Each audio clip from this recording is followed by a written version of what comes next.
Hello my dear YouTube friends, welcome back to Neeta tarot reading. Friends, ಇವತ್ತು ನಾನು ಯಾವ ವಿಚಾರದ ಬಗ್ಗೆ ಮಾಡ್ತಾ ಇದ್ದೀನಿ ರೀಡಿಂಗ್ ಅಂತ ಹೇಳಿದ್ರೆ, ನಮ್ಮ ಸಂಬಂಧ ಕೊನೆವರೆಗೂ ಉಳ್ಕೊಳತ್ತಾ, ಈ ಸಂಬಂಧ ಕೊನೆವರೆಗೂ ಉಳ್ಕೊಳತ್ತಾ. ಒಂದಷ್ಟು ಅನುಮಾನಗಳಿರ್ಬೋದು, ಇದು ಕೊನೆವರೆಗೂ ಇರುತ್ತಾ ಇರಲ್ವಾ, ಒಂದಷ್ಟು ನಿಮ್ಮ ಮನಸ್ಸಿಗೆ ನಿಮ್ಗೇನೆ ಡೌಟ್ಸ್ಗಳು ಬರ್ಬೋದು.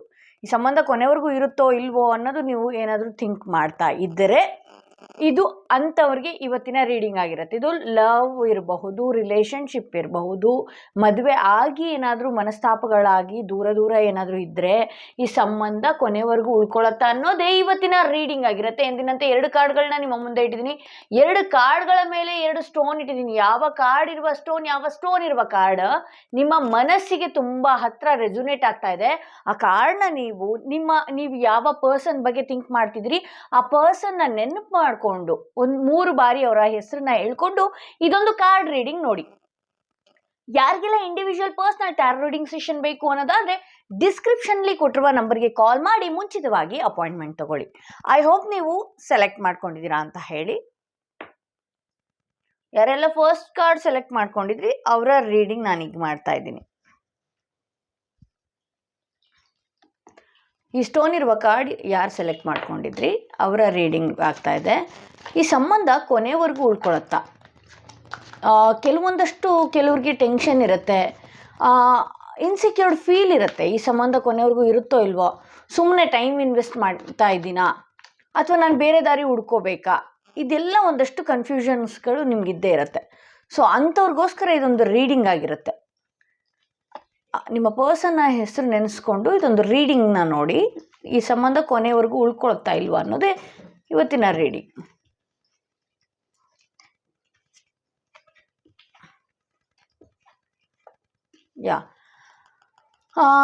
ಈ ಸಂಬಂಧ ಕೊನೆವರೆಗೂ ಉಳ್ಕೊಳ್ತಾ ಇಲ್ವಾ ಅನ್ನೋದಕ್ಕೆ ರೀಡಿಂಗ್ ಏನು ಹೇಳ್ತಾ ಇದೆ ಅನ್ನೋದಾದರೆ, ನಿಮ್ಮ ಮನಸ್ಸಿಗೆ ಇವರು ಬಂದ ಮೇಲೆ ಸಿಕ್ಕಾಪಟ್ಟೆ ಸಮಾಧಾನ ಇರಬಹುದು, ಖುಷಿ ಇರಬಹುದು, ಕೆಲವೊಂದಷ್ಟು ಫಿನಾನ್ಷಿಯಲಿ ಹೆಲ್ಪ್ ಮಾಡಿದವರು ಆಗಿರಬಹುದು ಇವರು. ಪ್ರೇಮಿಗಳ ವಿಚಾರದಲ್ಲಿ ನೋಡಿದ್ರೆ ಕೆಲವೊಂದಷ್ಟು ಜನಕ್ಕೆ ಗಿಫ್ಟ್ಸ್ಗಳಾಗಿರಬಹುದು, ಹೆಲ್ಪ್ ಆಗಿರಬಹುದು.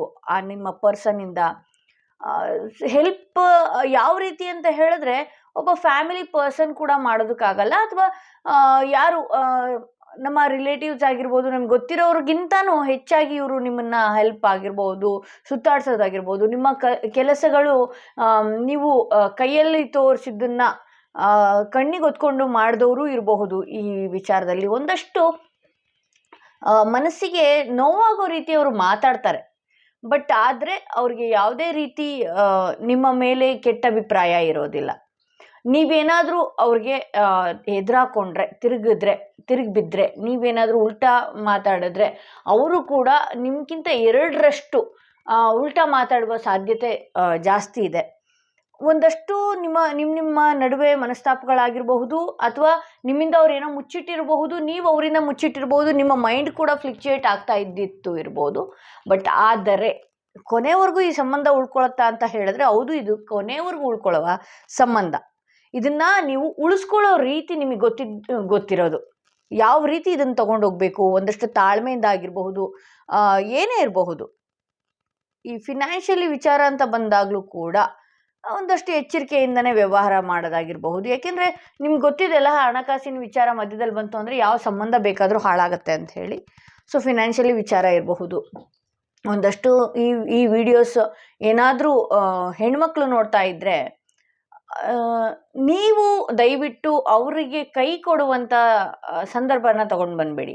ಯಾಕೆಂದರೆ ಕೆಲವೊಂದಷ್ಟು ಈ ವಿಡಿಯೋದಲ್ಲಿ ನಾನು ನೋಡ್ತಾರೆ, ನಿಮ್ಮ ಮನಸ್ಸೇ ತುಂಬ ಚಂಚಲ ಅಂತಲೂ ತೋರಿಸುತ್ತೆ ನನಗೆ. ಮನಸ್ಸನ್ನು ಕಂಟ್ರೋಲ್ ಮಾಡಿಕೊಂಡು ಅವ್ರು ಇರ್ತಾರೋ ಇಲ್ವೋ ಅನ್ನೋ ಡೌಟಲ್ಲಿ ನೀವು ದುಡುಕಕ್ಕೆ ಹೋಗಬೇಡಿ. ಈ ಸಂಬಂಧನ ನೀವು ಯಾವ ರೀತಿ ತಾಳ್ಮೆಯಿಂದ ಸಮಾಧಾನದಿಂದ ತಗೊಂಡು ಹೋಗ್ತೀರೋ ಅಷ್ಟು ಚೆನ್ನಾಗಿ ಈ ಸಂಬಂಧ ಉಳ್ಕೊಳ್ಳುತ್ತೆ ಅಂತ ತೋರಿಸುತ್ತೆ. ಇದು ಫ್ರೆಂಡ್ಶಿಪ್ಪಿಂದ ಹಿಡಿದು ಹಸ್ಬೆಂಡ್ ವೈಫ್ವರೆಗೂ ಆಗುತ್ತೆ. ನೈಸಾಗಿ ಸಮಾಧಾನದಿಂದ ಕೂತು ಮಾತಾಡೋದಾಗಿರ್ಬಹುದು, ಅವ್ರನ್ನ ತಿದ್ದಿ ಮಾತಾಡೋದಾಗಿರ್ಬೋದು. ಅವ್ರ ಮಿಸ್ಟೇಕ್ಸ್ಗಳು ನಿಮ್ಗೆ ಗೊತ್ತಾಯಿತು ಅಂತ ಹೇಳಿದ್ರೆ, ಏಕೆಂದರೆ ಆ ವ್ಯಕ್ತಿ ನಿಮ್ಮ ಆಪೋಸಿಟ್ ಪರ್ಸನ್ ಏನಿದ್ದಾರೆ, ನಿಮ್ಮ ಪರ್ಸನ್ ಏನಿದ್ದಾರೆ, ನೀವು ಸ್ವಲ್ಪ ಏನಾದರೂ ಮಾತಾಡಿದ್ರೆ ಅಂದರೆ ಅವ್ರು 10 ನೀವು 1 ಮಾತಾಡಿದ್ರೆ ಅವ್ರು 10 ಮಾತಾಡೋವಂಥವ್ರು. ಸೊ ಅವ್ರು ಬೇಗ ಟ್ರಿಗರ್ ಆಗ್ತಾರೆ. ಹಾಗಾಗಿ ಈ ಸಂಬಂಧನ ನಿಧಾನಕ್ಕೆ ನೀವು ಹೆಂಗೆ ತಗೊಂಡೋಗ್ತೀರೋ ಅದು ನಿಮ್ಮ ಮೇಲೆ ಬಿಟ್ಟಿದ್ದು ಅಂತ ಹೇಳ್ತಾ ಇದೊಂದು ರೀಡಿಂಗ್ ಆಗಿರುತ್ತೆ. ನಿಮ್ಮ ಪರ್ಸನ್ ಏನು ಹೇಳೋದಕ್ಕೆ ಇಷ್ಟಪಡ್ತಾ ಇದ್ದಾರೆ ಅನ್ನೋದು ಕೂಡ ಇವತ್ತಿನ ರೀಡಿಂಗ್ಸ್ಗಳು ತೆಗಿತೀನಿ. ನಿಮ್ಮ ಸಪೋಸ್ ಏನಾದರೂ ನೋ ಕಾಂಟ್ಯಾಕ್ಟ್ ಸಿಚುವೇಶನಲ್ಲಿದ್ದರೆ ನಿಮ್ಮ the passion is too much, people don't believe in me ಅಂತ ಇದು ಮಾಡ್ತಾ ಇದೆ. ಅಂದರೆ ಒಂದಷ್ಟು ಸ್ಟೈಲ್ ಮಾಡೋದಾಗಿರಬಹುದು, ಏನೇ ಇರಬಹುದು, ಅಥವಾ ನೀವು ಚೆನ್ನಾಗಿ ಕಾಣೋದಿರಬಹುದು, ಅದು ಅವ್ರಿಗೆ ಇಷ್ಟ ಆಗತ್ತೆ ಅಂತಲೂ ತೋರಿಸ್ತಾ ಇದೆ. ಕೆಲವು ಸಲ ಜನಗಳು ಅವ್ರನ್ನ ನಂಬೋದೂ ಇಲ್ಲ ಅಂತ ಹೇಳಿ ಅವ್ರು ಹೇಳ್ಕೊಳ್ತಾ ಇದ್ದಾರೆ. ನಾನು ಎಷ್ಟೇ ಸಿನ್ಸಿಯರ್ ಆಗಿದ್ರು ನನ್ನನ್ನು ಯಾಕೆ ಜನ ನಂಬೋದಿಲ್ಲ ಅನ್ನೋದು ಕೂಡ ಅವ್ರ ಮನಸ್ಸಿನ ಮಾತಾಗಿರುತ್ತೆ. ಇದು ಫಸ್ಟ್ ಕಾರ್ಡ್ ಯಾರು ಸೆಲೆಕ್ಟ್ ಮಾಡ್ಕೊಂಡಿದ್ರಿ ಅವರ ರೀಡಿಂಗ್ ಇದಾಗಿತ್ತು. ಒಂದಷ್ಟು ನಿಮ್ಮ ಪರ್ಸನ್ಗೆ ನೀವು ಸ್ಟೈಲ್ ಆಗಿರೋದಾಗಿರ್ಬೋದು, ನೀವು ಚೆನ್ನಾಗಿ ಕಾಣೋದಾಗಿರ್ಬೋದು, ಅದೆಲ್ಲ ತುಂಬ ಇಷ್ಟಪಡ್ತಾರೆ ಅಂತ ತೋರಿಸ್ತಾ ಇದೆ. ಇದು ಯಾರೆಲ್ಲ ಸೆಕೆಂಡ್ ಸ್ಟೋನ್ ಇರುವ ಕಾರ್ಡ್, ಈ ಸ್ಟೋನ್ ಇರುವ ಕಾರ್ಡ್ ಸೆಲೆಕ್ಟ್ ಮಾಡ್ಕೊಂಡಿದ್ರಿ ಅವರ ರೀಡಿಂಗ್ ಏನಾಗಿರುತ್ತೆ, ನಿಮ್ಮ ಪರ್ಸನ್ನ ನೀವು ನಂಬಬಹುದಾ, ಆ ವ್ಯಕ್ತಿ ಯಾವ ರೀತಿ, ಈ ಸಂಬಂಧ ಕೊನೆವರೆಗೂ ಉಳ್ಕೊಳ್ಳುತ್ತಾ ಅನ್ನೋದೇ ಮೇನ್ ಥಿಂಗ್ ಈ ವಿಡಿಯೋದಲ್ಲಿ. ಹಾಗೆ ನಿಮ್ಮ ಪರ್ಸನ್ ಹೆಸರನ್ನ 3 ಬಾರಿ ನೆನಪು ಮಾಡಿಕೊಂಡು ಇದೊಂದು ರೀಡಿಂಗ್ನ ನೀವು ನೋಡಬೇಕಾಗತ್ತೆ. ಕಿಂಗ್ ಆಫ್ ಕಪ್ಸ್ ಬರ್ತಾ ಇದೆ, 2 ಆಫ್ ಕಪ್ಸ್ ಬರ್ತಾ ಇದೆ. ಆ್ಯಕ್ಚುಲಾಗಿ ಇಬ್ಬರು ತುಂಬ ಚೆನ್ನಾಗಿದ್ರಿ,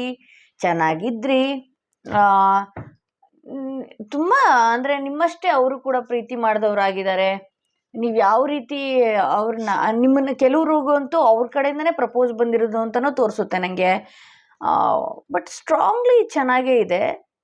ಇತ್ತೀಚೆಗೆ ಏನಾಗ್ತಾ ಬಂದಿದೆ ಅಂದರೆ ಅವರ ಬೆನ್ನಿಂದೆ ಒಂದಷ್ಟು ಜನ ಮಾತಾಡೋದಾಗಿ, ಅಂದರೆ ನಿಮ್ಮ ಬೆನ್ನ ಹಿಂದೆ ಚೂರಿ ಹಾಕುವಂಥದ್ದು, ನಿಮಗೆ ಗೊತ್ತಿಲ್ಲದಲೇ ಅವ್ರನ್ನ ದಿಕ್ಕು ತಪ್ಪಿಸುವಂಥದ್ದು, ಅವ್ರಿಗೆ ಆಲ್ರೆಡಿ ಅಂದರೆ ಈ ಸಂಬಂಧ ಬೇಡ ಅಂತ ಹೇಳಿ ಮನಸ್ಸು ಮುರಿದಿರೋದಾದ್ರೂ ಆಗಿರಬಹುದು, ಅಥವಾ ಬೇರೆ ಒಂದು ಸಂಬಂಧ ನನಗೆ ಕಾಯ್ತಾ ಇದೆ, ಚೆನ್ನಾಗಿದೆ ಅನ್ನೋದು ಅವ್ರು ಥಿಂಕ್ ಮಾಡ್ತಾ ಇದ್ದಾರೆ. ಅವ್ರನ್ನ ಜನಗಳು ಮ್ಯಾನಿಪ್ಲಿಕೇಶನ್ ಮಾಡ್ತಾ ಇದ್ದಾರೆ. ಅಂದರೆ ನೀನು ಇವನ ಜೊತೆ ಮದುವೆ ಆಗಿರೋ ಬದಲು ಅವ್ರ ಜೊತೆ ಆಗಿರಬಹುದು, ಅಥವಾ ಅವರ ಪೇರೆಂಟ್ಸ್ ಇರಬಹುದು, ಅಥವಾ ಅವ್ರಿಗೆ ಸಂಬಂಧಪಟ್ಟಿರೋರಾಗಿರಬಹುದು. ಇದೇನಾದ್ರು ರಿಲೇಷನ್ಶಿಪ್ಪಲ್ಲಿ ನೋಡ್ತಾ ಇದ್ರೆ ಅವರ ಪರ್ಸ್ನಲ್ ವ್ಯಕ್ತಿ ಏನಿದ್ದಾರೆ ಅವ್ರನ್ನ ಮೈಂಡ್ ಡೈವರ್ಟ್ ಮಾಡೋದಾಗಿರಬಹುದು, ಅವರ ವೈಫ್ ಆಗಿರ್ಬೋದು, ಇನ್ನೊಂದಿರಬಹುದು. ಸಪೋಸ್ ಗಂಡ ಹೆಂಡತಿ ನಡುವೆ ಏನಾದರೂ ನೋಡ್ತಾ ಇದ್ದರೆ ಅವರ ಮನಸ್ಸು ತುಂಬಾ ಕನ್ಫ್ಯೂಷನ್ಗೊಳಗಾಗಿ ಬೇರೆಯವರ ಮಾತು ಕೇಳಿಕೊಂಡು ಈ ಸಂಬಂಧ ಆ್ಯಕ್ಚುಲಾಗಿ ಫಸ್ಟಿಗೆ ತುಂಬಾ ಚೆನ್ನಾಗಿತ್ತು, ತುಂಬಾ ಪ್ರೀತಿ ಇತ್ತು. ನೀವು ಯಾವತ್ತೂ ಎಕ್ಸ್ಪೆಕ್ಟೇ ಮಾಡಿರಲಿಲ್ಲ ಈ ಪ್ರೀತಿ ಹಾಳಾಗತ್ತೆ, ನಮ್ಮ ಪ್ರೀತಿಯಲ್ಲಿ ಯಾರೋ ಬರ್ತಾರೆ ಅನ್ನೋದೇ ನೀವು ಎಕ್ಸ್ಪೆಕ್ಟ್ ಮಾಡಿಲ್ಲ. ಅವರು ಆಲ್ರೆಡಿ ಬೇರೆ ಪ್ರೀತಿನ ಎಕ್ಸ್ಪೆಕ್ಟ್ ಮಾಡ್ತಾ ಇದ್ದಾರೆ, ಬೇರೆ ಕಡೆ ಮನಸ್ಸು ಹೋಲ್ತಾ ಇದೆ, ಅವ್ರಿಗೆ ಮನಸ್ಸು ಆ ಕಡೆ ತಿರುಗ್ತಾ ಇದೆ ಅಂತ ಹೇಳಿ ತೋರಿಸ್ತಾ ಇದೆ. ಇದಕ್ಕೆಲ್ಲ ಏನು ಕಾರಣ ಅಂತ ಹೇಳಿದ್ರೆ ನಿಮ್ಮ ಜೊತೆ ಚೆನ್ನಾಗಿದ್ಕೊಂಡೆ ಅವ್ರ ಒಂದಷ್ಟು ಕನ್ಫ್ಯೂಷನ್, ಯಾವುದೋ ಒಂದು ಜಗಳಗಳು ಬಂತು ನಿಮ್ಮ ನಡುವೆ, ಆ ಜಗಳದಿಂದ ಬೇರೆ ರೀತಿ ಅವರು ಯೋಚನೆ ಮಾಡಿಕೊಂಡು ಬೇರೆ ರೀತಿ ಟರ್ನ್ ಮಾಡಿಕೊಂಡು ಅಷ್ಟೊತ್ತಿಗಾಗಲೇ ಬೇರೆ ವ್ಯಕ್ತಿಗಳು ಕೂಡ ಅವ್ರ ಬೆನ್ನ ಹಿಂದೆ ಮಾತಾಡೋದಾಗಿರ್ಬೋದು, ಅಥವಾ ಅವರ ನಡುವೆ ಮೂಗು ತೂರಿಸೋ ಜನಗಳು, ಅಥವಾ ಚಿಕ್ಕ ಜಗಳನ್ನ ದೊಡ್ಡದು ಮಾಡೋದಾಗಿರಬಹುದು. ಆ ಥರ ಮೈಂಡನ್ನ ಡೈವರ್ಟ್ ಮಾಡಿ ಅವರು ಬೇರೆ ಪ್ರೀತಿನ ಎಕ್ಸ್ಪೆಕ್ಟ್ ಮಾಡ್ತಾ ಇದ್ದಾರೆ ಇವಾಗ ಅಂತ ಹೇಳಿ ತೋರಿಸ್ತಾ ಇದೆ. ಅಂದರೆ ಬೇರೆ ಜೀವನ ಇದ್ದರೆ ಚೆನ್ನಾಗಿರ್ತಿತ್ತು, ಬೇರೆ ಮದುವೆ ಆಗಿದ್ರೆ ಚೆನ್ನಾಗಿರ್ತಿತ್ತು, ಬೇರೆ ಪ್ರೀತಿಯಲ್ಲಿ ನನಗೆ ಸಮಾಧಾನ ಸಿಗುತ್ತೆ ಅನ್ನೋದು ಅವರ ಮೈಂಡ್ಗೆ ಬಂದುಬಿಟ್ಟಿದೆ. ಅವರ ಮೈಂಡ್ ಮೆಸೇಜ್ ಏನಾಗಿದೆ ಅಂತ ಹೇಳಿದ್ರೆ, the way I have treated you was wrong. ನಾನು ನಿನಗೆ ಯಾವ ರೀತಿ ನಡೆಸ್ಕೊಂಡೆ ಅದು ತಪ್ಪು ಅಂತ ಹೇಳಿ ಅದು ಅವ್ರಿಗೆ ಅರಿವಾಗಿದೆ. The heat between us is intense. ಒಂದಷ್ಟು ನಮ್ಮ ಸಂಬಂಧದಲ್ಲಿ ಆ ಜಳ ಅನ್ನೋದಿದೆ, ನನ್ನಲ್ಲೂ ಇದೆ ನಿನ್ನಲ್ಲೂ ಇದೆ. ಅಂದರೆ ಹೀಟ್ ಮೂಮೆಂಟ್ ಇದೆ, ಇದು ಹೀಟ್ ಆಫ್ ದಿ ಮೂಮೆಂಟ್ ಇದೆ. ಒಂದಷ್ಟು ನಾನು ನಿನಗೆ ಬಳಸ್ಕೊಂಡಿರೋ ರೀತಿನೂ ತಪ್ಪಾಗಿದೆ ಅಂತ ಹೇಳಿ ಅವರ ಮೈಂಡ್ ಮೆಸೇಜ್ ಇದಾಗಿದೆ. ಸೊ ಯಾರೆಲ್ಲ ಈ ರೀಡಿಂಗ್ ನೋಡ್ತಾ ಇದ್ದೀರಿ ಅವರನ್ನು ಆಳವಾಗಿ ಅತಿಯಾಗಿ ನಂಬೋದು ತಪ್ಪು ಅಂತ ಹೇಳ್ತೀನಿ. ಯಾಕೆಂದರೆ ಅವರು ಮುಂಚೆ ನಿಮ್ಮನ್ನು ತುಂಬ ಇಷ್ಟಪಟ್ಟಿದ್ರು ಹೌದು, ಬಟ್ ಆದರೆ ಈಗ ಅವ್ರಿಗೆ ಯಾವುದೇ ತರಹದ ಇಂಟೆನ್ಷನ್ ಇಲ್ಲ ಅಂತ ತೋರಿಸ್ತಾ ಇದೆ. ಅವರು ಬೇರೆ ಪ್ರೀತಿ ಕಡೆ ಎಕ್ಸ್ಪೆಕ್ಟ್ ಮಾಡ್ತಾ ಇದ್ದಾರೆ ಅಂತ ತೋರಿಸ್ತಾ ಇದೆ. ಸೊ ಇದು ಇವತ್ತಿನ ರೀಡಿಂಗ್ ಆಗಿತ್ತು. ಯಾರಿಗೆಲ್ಲ individual personal tarot reading session ಬೇಕು ಅನ್ನೋದಾದ್ರೆ ಡಿಸ್ಕ್ರಿಪ್ಷನ್ ಅಲ್ಲಿ ಕೊಟ್ಟಿರುವ ನಂಬರ್ಗೆ ಕಾಲ್ ಮಾಡಿ ಮುಂಚಿತವಾಗಿ ಅಪಾಯಿಂಟ್ಮೆಂಟ್ ತಗೊಳ್ಳಿ ಅಂತ ಹೇಳ್ತಾ ನಾನು ನನ್ನ ವಿಡಿಯೋನ ಇಲ್ಲಿಗೆ ಮುಗಿಸ್ತಾ ಇದ್ದೀನಿ. Bye friends.